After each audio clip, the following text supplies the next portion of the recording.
He said it over my own birthday cake, candles still smoking, a room full of people still singing the last note. "Enjoy this one, Dad. Next year's not exactly guaranteed." He said it smiling like it was a joke everybody in that room was supposed to laugh at along with him. My successful son had already decided, weeks before that party, that I wasn't worth fighting for. My failure son made sure within 6 months that he was wrong about every single word of it. I'm 67 years old, and I want you to understand something before I tell you the rest of this. This isn't a story about a birthday. It's a story about what a person will do with power over your life once they've quietly decided your life isn't worth much anymore. Let me back up. I live outside Charlotte, North Carolina, in the house I've owned for 31 years, the one I raised both my children in after my wife Carol passed of cancer when they were still in high school. I built a print and signage business from a single storefront on South Boulevard into something that put both my kids through college without either of them carrying debt. And I sold my majority stake in it 8 years ago, when my knees and my patience for 80-hour weeks finally gave out at the same time. I want you to hold onto that image. A man who built something real with his own hands and handed his children a life easier than the one he'd started with, because it matters for everything that comes after. I remember the year I started that business like it was yesterday. 26 years old with a wife 6 months pregnant with Grant and $4,000 borrowed against a used truck, a single vinyl cutter, and a lease on a storefront half the size of most people's living. Carol used to come in on weekends and help me answer phones before Grant was born, and after, she'd bring him along in a bassinet tucked behind the counter while I quoted banner jobs and business card orders to whoever walked through the door. I grew that business slow, the way you grow something you actually intend to last. One satisfied customer telling another, one new piece of equipment bought only once the last one had fully paid for itself. By the time Grant was in middle school, I had 4 employees and a second location. By the time Emily graduated high school, I had 11 employees and a reputation good enough that half the small businesses in that part of Charlotte had my number memorized. Carol got sick when Grant was a junior, and Emily was a freshman, an aggressive breast cancer that moved faster than any of the doctors expected, and she was gone within 14 months of the first diagnosis. I raised both my kids alone after that, running a business and 2 teenagers at the same time, and I think, looking back, that grief affected each of them differently in ways I didn't fully understand until years later. Grant got quieter, more controlled, threw himself into grades and later into a career where every decision could be measured and optimized, like if he just built enough structure around himself. Nothing could ever catch him off guard the way his mother's death had. Emily got softer in a different direction, more attuned to other people's pain, which is maybe why she ended up doing the kind of work she does now, sitting with people through the hardest parts of their lives for wages that never once matched the actual difficulty of the job. 5 years ago, I had a mild stroke, the kind that scared everybody around me a great deal more than it scared me. A weekend in the hospital, some slurred speech that cleared up within days, a stern lecture from a neurologist about blood pressure medication I'd been skipping half the time. My son Grant, who'd built a career as a wealth manager in Charlotte's financial district, sat by my bed that weekend and told me, gently, reasonably, the way he tells clients things, that it would give everybody peace of mind if I set up power of attorney, medical and financial both, in case anything like this ever happened again, and I wasn't in a position to speak for myself. I signed the paperwork a month later, named Grant as my agent on both documents, because he was the one with the finance background, the one who understood investment accounts and insurance forms better than I ever had, and because I loved him and trusted him the way you're supposed to be able to trust a son. I remember signing those documents at Desmond's old office, before I'd ever needed to hire Desmond myself for anything more serious than updating a will, and I remember Grant sitting beside me the whole time, pointing out where to initial, explaining each clause in his patient, professional voice, The same voice I imagine he uses on clients twice my net worth. Emily wasn't in the room that day. I didn't think much of it at the time, assumed she was simply busy with work. Didn't consider until much later that maybe Grant had never thought to include her in a conversation about who should be trusted with decisions about my life.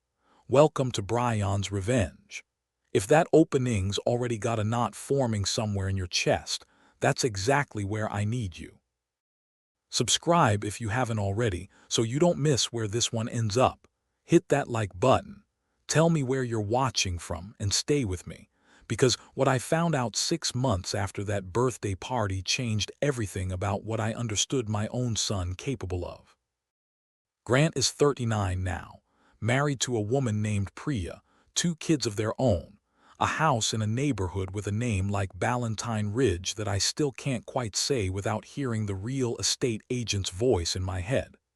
He calls it wealth management, what he does for a living, and I've never fully understood the details, only that he's good at it, good enough that clients trust him with decisions about money that outlast most marriages. My daughter Emily is 34, works as a home health aide, drives 40 minutes each way most mornings to help elderly patients bathe and dress and remember their medications, the kind of work that pays about what you'd expect and asks for far more of a person's patience than most jobs I've ever heard of. I want to be fair here, the way I've tried to be fair about my own children my whole life. Grant isn't a cruel man in any way you'd recognize from the outside. He's polished, successful, generous with his time when it's convenient, the kind of son who remembers to send a card. Emily is quieter, less impressive on paper, the one Grant's wife has referred to, more than once within my hearing, as still finding herself at 34, like there's some finish line for adulthood Emily hasn't crossed that Grant crossed years ago in a corner office. If you've made it this far, tell me in the comments which one of my children you think showed up when it actually mattered, because I promise you, the polished one wasn't it. The trouble started, though I didn't understand it as trouble at the time, about 4 months before my 67th birthday. At a routine cardiology follow-up I'd been sent to after some fatigue my regular doctor didn't love the look of. Because Grant held my medical power of attorney, and because I'd listed his number as my primary contact on the intake forms years earlier without thinking much about it, the cardiologist's office called Grant first with the full echocardiogram results, standard practice for a patient with an active POA on file, before I'd even had my follow-up appointment scheduled to hear them myself. I found out, much later, exactly what those results said. Severe aortic valve stenosis. The valve narrowed enough that Dr. Okonkwo's notes described the situation as urgent surgical intervention recommended within 2 to 3 months, the kind of diagnosis where waiting isn't a neutral choice, it's a choice with real consequences attached to it. Grant received that call on a Tuesday afternoon. He didn't tell me about it for 11 days. I want you to sit with that number because I certainly have. 11 days, during which my son knew his father had a failing heart valve that needed surgery soon, and said nothing, while I went about my ordinary life thinking my fatigue was just getting older, just a stroke's aftermath, just 67 catching up with me the way it does with everybody eventually. When he finally did bring it up, it wasn't in a conversation, not really. It was 2 days before my birthday, a phone call that lasted maybe 4 minutes where he mentioned, almost in passing, that Dr. Okonkwo's office had called with some results, that my heart valve wasn't doing great, that we should probably talk about options at some point soon. Options, he called it. Not urgent. Not surgery within 2 to 3 months. Options, delivered in the same tone he might use to mention a car that needed an oil change. If this story's got you sitting up a little straighter already, that's exactly where you should be. Because the birthday party 2 days later is where I finally understood what my son had actually decided to do with those 11 days of silence. The party was small, at Grant and Priya's house, the way it usually was, Emily driving up from her apartment with a cake she'd baked herself because she knew I preferred that to a store-bought one, A few of my old friends from the print shop days, Grant's kids running around the backyard in the last of the September heat. It was a good evening, right up until the cake came out and everybody sang, and I blew out 67 candles Priya had somehow managed to fit onto a cake that size. And Grant, standing behind me with a hand on my shoulder, leaned down close enough for most of the room to hear and said it. I remember the specific details of that evening with a clarity that surprises me even now. The smell of citronella candles Priya had lit around the patio to keep the mosquitoes off. My old friend Denny Kowalski from the print shop days telling a story about a job we'd botched together back in the 90s that had everybody laughing before the cake even came out. Grant's youngest daughter, 6 years old, tugging on my sleeve to show me a drawing she'd made of what I think was supposed to be our old dog, dead now nearly a decade. It was, up until that moment with the candles, one of the better evenings I'd had in a long while, the kind that makes a man feel, briefly, like the family he built is exactly the family he hoped it would become. Enjoy this one, Dad. Next year's not exactly guaranteed, he said it smiling. I want you to understand that detail, because it's the part that still sits wrong in my chest more than the words themselves. He said it the way you deliver a joke at a roast, expecting a laugh, and got one, a nervous ripple of laughter from people who didn't know what he knew, and assumed he was simply teasing his old man about getting older the ordinary way everybody does. I laughed along with them. I didn't know yet what I was actually laughing at. Emily didn't laugh. I noticed that, even in the moment, even distracted by candle smoke and cake and the general noise of a party, she went very still for a second, her eyes moving from Grant's face to mine and back again, like she was trying to read something underneath the joke that the rest of the room had missed entirely. That's the difference between my two children, if you want it in one sentence before I go any further. Grant heard urgent from a cardiologist and turned it into a punchline at a birthday party. Emily heard something wrong in a joke everybody else laughed off, and she didn't stop until she understood exactly what it was. Welcome back if you stepped away for that. And if you're still here, that tells me something about the kind of person you are.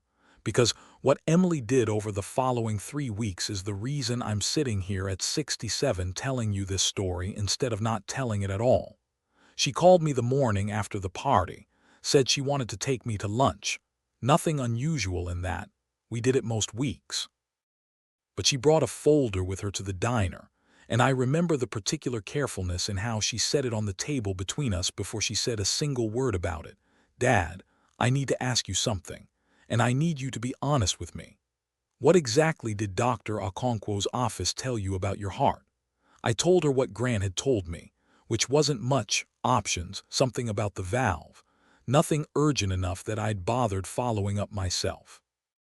Emily's face did something complicated then, something between anger and a kind of grief I didn't understand yet. Dad, I called the cardiologist's office yesterday. I told them I was your home health aide, which technically I am. I've been doing your med reminders for months. They can't give me full details without your authorization, but the scheduler let something slip. Dad, they said your surgery referral's been sitting unscheduled for almost 3 weeks now, and their notes flagged it as urgent when it came in. I sat in that diner booth and felt something cold settle into my chest that had nothing to do with a failing valve. 3 weeks, I said. Grant told me about this 2 days before my birthday. Emily's hands were flat on the table, very still, the way they get when she's working hard to keep her voice level. Dad, I need to tell you something else, and I don't know how to make it sound less bad than it is. I overheard Grant on the phone with Priya about 10 days ago when I was dropping off your prescriptions at their house. He didn't know I was still in the hallway. He was talking about your accounts, Dad. Talking about not wanting to, and I'm quoting him as close as I can remember it. Waste a big chunk of your savings on a surgery that might not even work at your age, not when there's an estate to think about long term. I want you to understand what it felt like, sitting in that diner, 67 years old, Hearing my own daughter describe a conversation where my own son had apparently weighed my life against an inheritance and found the math tilting away from me. I asked her, my voice not entirely steady, whether she was certain about what she'd heard, some old stubborn part of me still hoping there was an innocent explanation I simply wasn't seeing. Emily reached across the table and took my hand the way she used to when she was small and worried about something she didn't have the words for yet. Dad, I wish I wasn't certain. I've replayed it in my head a dozen times since, hoping I misheard something. I didn't. He said estate planning, Dad. He used those exact words, like you were already a line item instead of his father. We sat in that diner a long while after that, neither of us eating much of what we'd ordered, the waitress refilling our coffee twice without either of us really noticing. I remember looking at Emily across that table, 34 years old, home health aides badge still clipped to her scrubs from a shift she'd come straight from, and thinking about how differently my two children had responded to the exact same joke at the exact same birthday party. One of them had made it.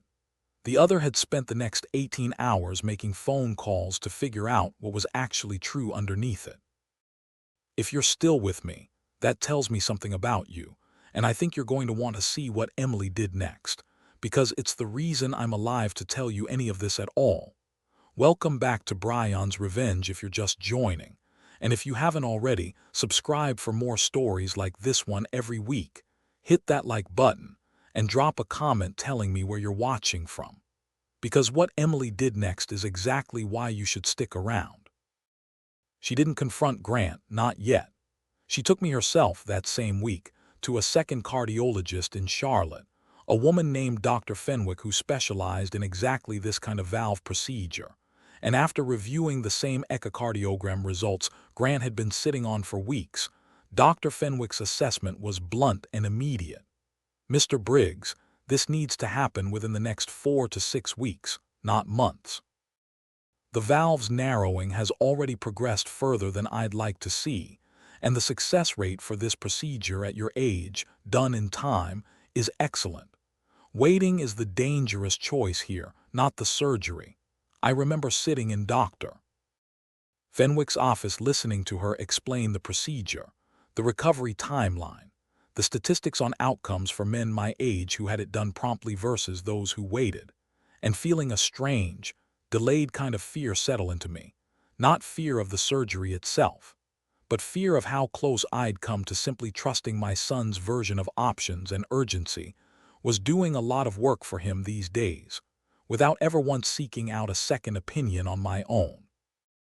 The estimated out-of-pocket cost, after what my insurance would cover, came to just over $38,000, a number that should have been easy for a man with a paid-off house and decent retirement savings to absorb. Except that, when Emily and I sat down to look at my actual account statements together that week, statements Grant had been managing under the financial power of attorney for 5 years, we found something neither of us expected. 3 separate transfers, totaling just over $60,000, moved out of my primary investment account over the previous 4 months into an account listed under Grant's own name, categorized in his notes, which I only saw later as estate planning reallocation. I want you to sit with that number the way I had to sit with it. $60,000 of my own money, moved by my own son, under an authority I'd given him purely so somebody I trusted could help me if I ever couldn't help myself, moved out in the exact months leading up to a birthday where he'd stood behind me with a hand on my shoulder and joked, in front of a room full of people, that I might not see another one.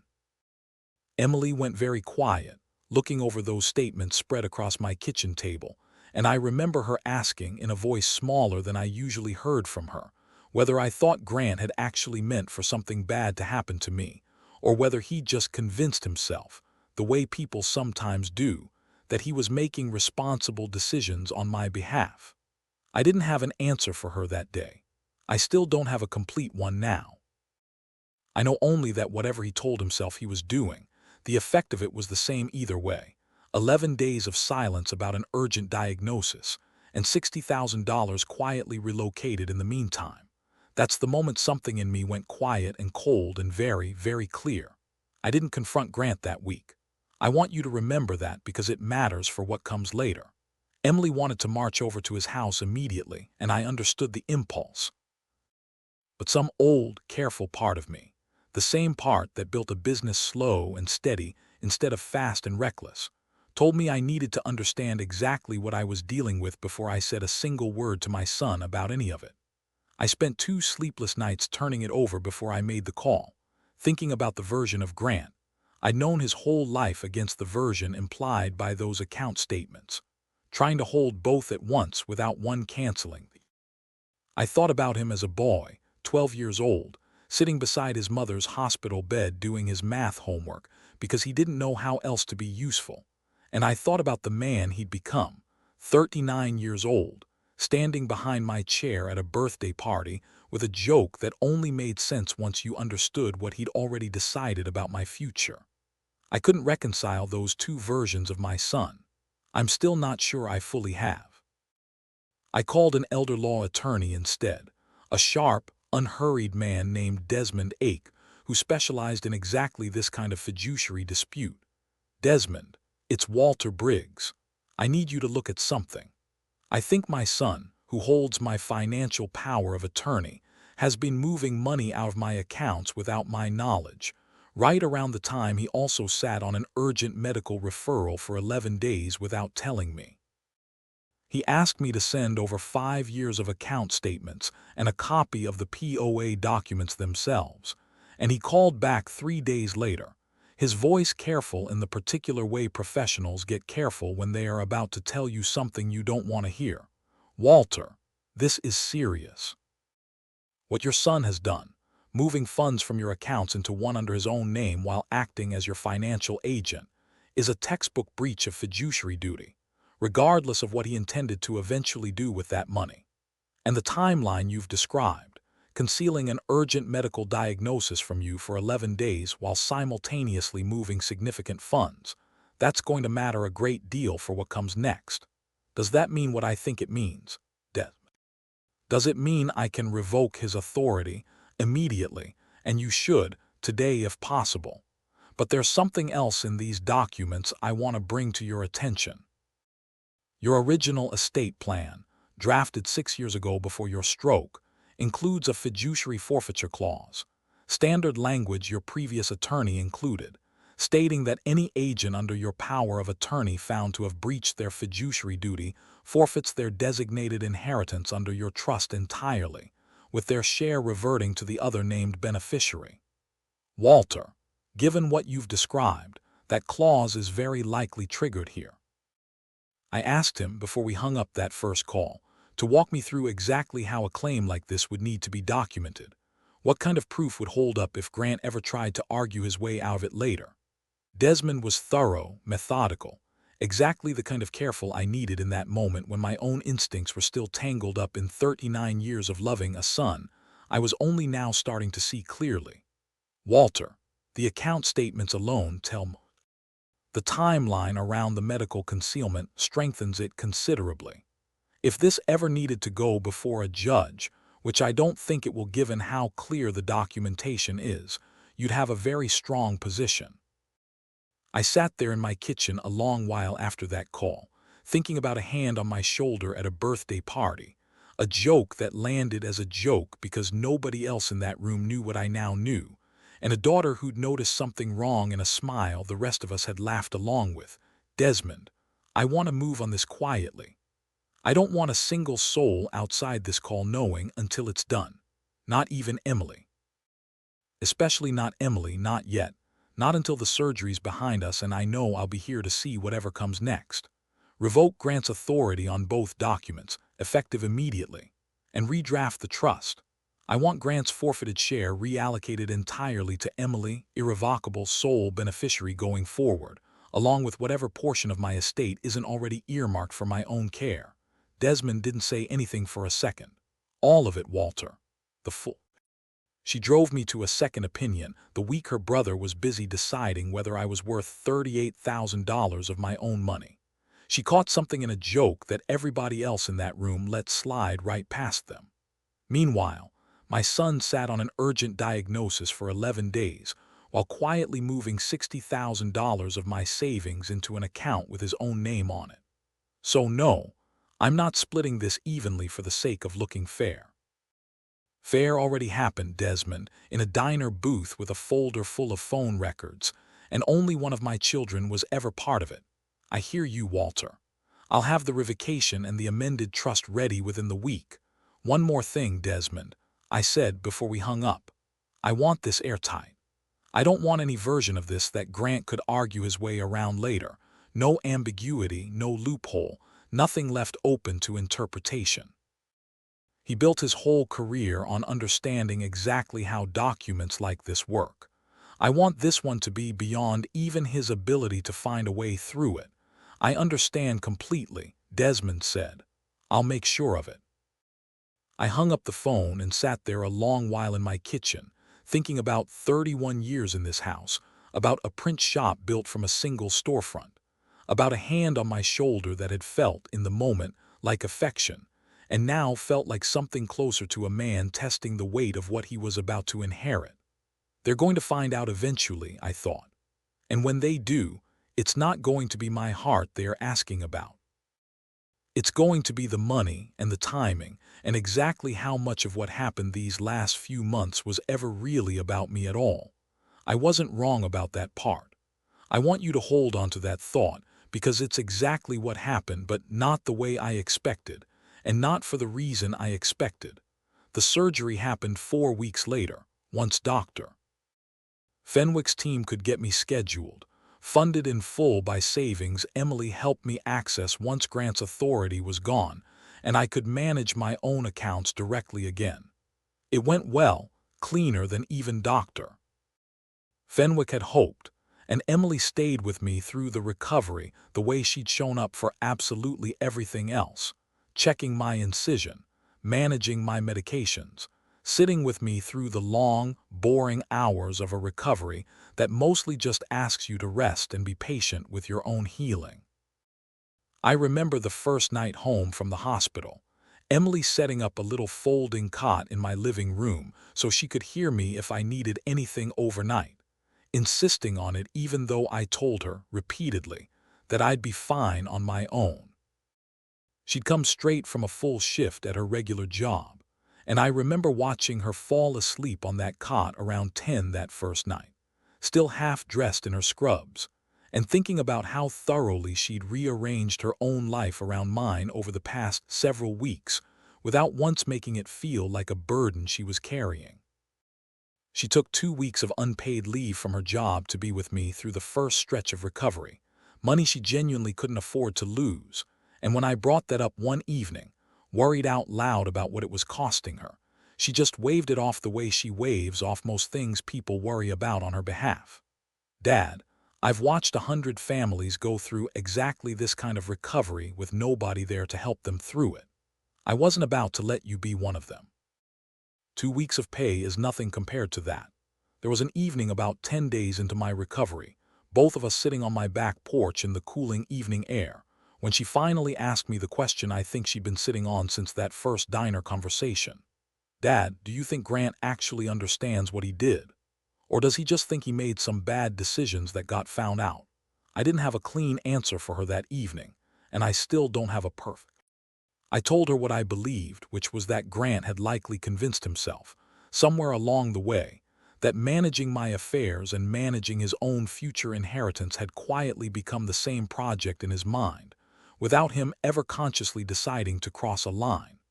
That doesn't make it less serious, Emily said, and she was right, and I told her so. Those weeks of recovery were, in an odd way, some of the steadiest weeks I'd had in years. Emily and I fell into a rhythm, coffee in the mornings, short walks around the block as my strength came back, evenings on the porch talking about nothing important and everything important at the same time. I found myself, more than once, comparing those quiet weeks to the birthday party 6 weeks earlier, the candles, the joke, the room full of people laughing along with something none of us fully understood yet, and thinking about how much distance a person can travel in either direction in the space of a season. If you've stuck with this story all the way through, that tells me something about the kind of person you are, and I think you're going to want to see how Grant finds out. Because he doesn't find out from me, not directly. He finds out the way I always suspected he would, through his own carefully managed world, tripping over a decision he'd made months earlier that he'd never once expected to come back around on him. 6 weeks after my surgery, once I was steady enough to be up and about most of the day, my phone rang at 7 in the evening. Grant's name on the screen for the first time since the week before my birthday, Dad. His voice had an edge in it I recognized right away, the sound of a man who'd just been told something he didn't expect. I need you to explain something to me. I tried to log into the joint portal to check on some things for you, and it's saying my authority's been revoked. Dad, what is going on? I revoked it 6 weeks ago, Grant, I said, steady. Around the same time, I found out you'd moved $60,000 of my savings into an account under your own name, and sat on an urgent surgical referral for 11 days so you could stand behind me at my own birthday party and joke about it not being guaranteed I'd see another one. There was a long silence on the line, long enough that I thought the call might have dropped. Dad, that's not, he started and stopped. That money was going to come back. I was just consolidating some things for tax purposes. I was going to explain it all eventually. Eventually, I said. Same word you used about my heart valve, Grant. It seems to be doing a lot of work for you these days. 20 minutes later, headlights swept across my driveway. Grant's car, alone this time, no Priya beside him, which told me something in itself. Dad, we need to talk about this right now, he said. The moment I opened the door, still in his work clothes, tie loosened, something anxious underneath the composure he usually wore so easily. You can't just revoke everything without talking to me first. Do you understand what this looks like? What it could do to my standing at the firm if this ever came up formally? Neither of us has said one word yet about the actual surgery, I said. Not one word about how straight to what it looks like. That tells me everything I need to know about where your head's actually been these last several months. Sit down, Grant, I said, my voice steadier than I expected it to be. You look like you're about to say some things you won't be able to take back, and I've had enough of that particular experience already this year. He didn't sit. He stood in my doorway with his hands jammed into his pockets, the same anxious stance I remembered from him as a boy right before a difficult conversation with his mother. Dad, I need you to understand my side of this, he said, finally moving to sit in the chair across from me, though he perched on the edge of it like he wasn't sure he'd be staying long. When I got that call from Dr. Okonkwo's office, I panicked. I didn't know how to tell you something that serious. I kept putting it off, thinking I'd find the right moment, and then the birthday party happened and I made a stupid joke because I didn't know how else to handle the fact that I was terrified my father might be dying, and I hadn't told him yet. That's a reasonable explanation for 11 days of silence, Grant, I said, watching him carefully. It's not a reasonable explanation for $60,000 moved into an account with your name on it. His jaw tightened, and for a moment I watched him search for words the way I imagine he searches for words with a client whose portfolio has taken an unexpected loss. That was going to come back, Dad. I told you that on the phone. I was consolidating some of your accounts for tax efficiency, ahead of some changes coming to estate tax thresholds next year. It wasn't about taking anything from you. Then why put it in an account under your own name instead of a new account?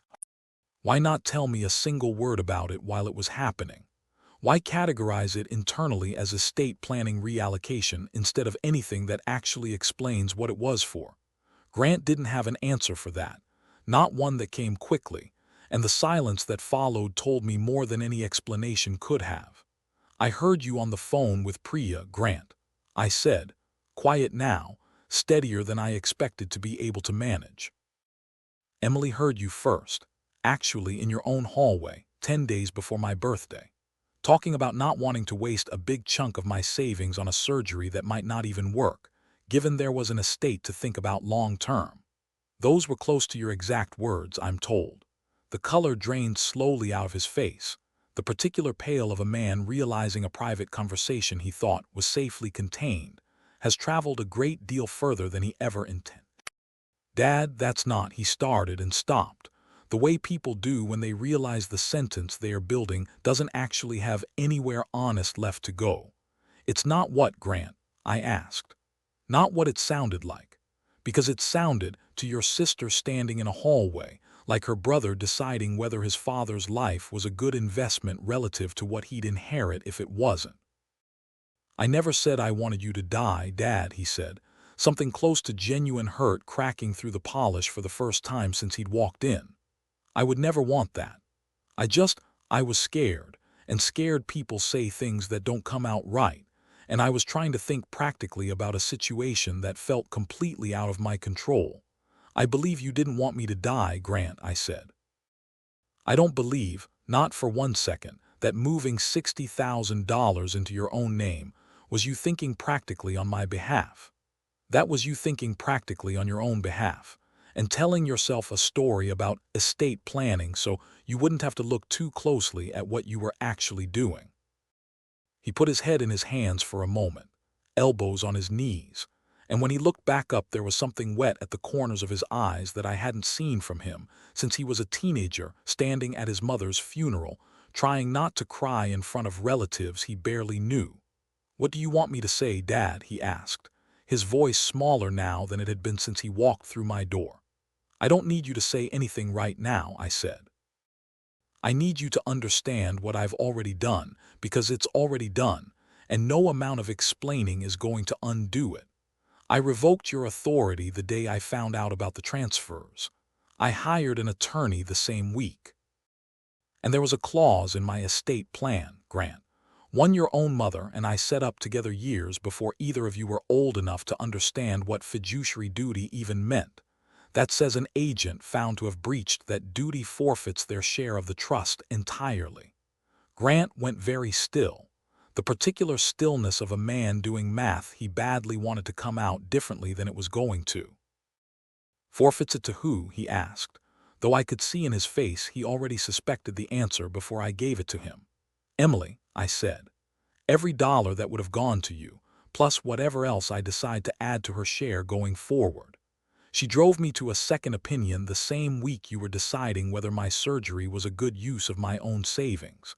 She's the one who caught something wrong in a joke everybody else in that room laughed off without a second thought. I'm not splitting this evenly for the sake of looking fair, Grant. Fair already happened, months ago, in a diner booth with a folder full of phone records, and only one of my children was ever part of it." Grant sat there for a long moment, silent, staring at a spot on my kitchen floor, and when he finally spoke again, his voice had lost almost all of its earlier composure, replaced by something rawer and more uncertain than I'd heard from my son in years. "Is there anything I can do? Anything at all to fix this?" I looked at him for a long moment before I answered, thinking about a hand on my shoulder at a birthday party, a joke that had felt, in the moment, like nothing more than a son teasing his father about getting older, and now sat in my memory like a man testing the weight of what he expected to inherit sooner than he'd said out loud. "I don't know yet, Grant," I said, honestly. "I know that trust isn't rebuilt in a single conversation on a Tuesday evening, no matter how sorry you are sitting in that chair right now. I know that whatever comes next between us is going to take a lot longer than it took you to make the choices that got us here. That's where I'm going to leave this for now.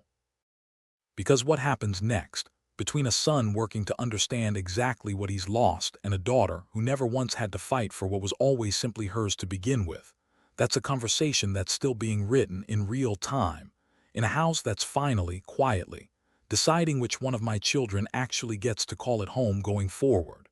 Stay with me. Part 2 picks up exactly where this one stops, in my own kitchen, and it does not go the way either of them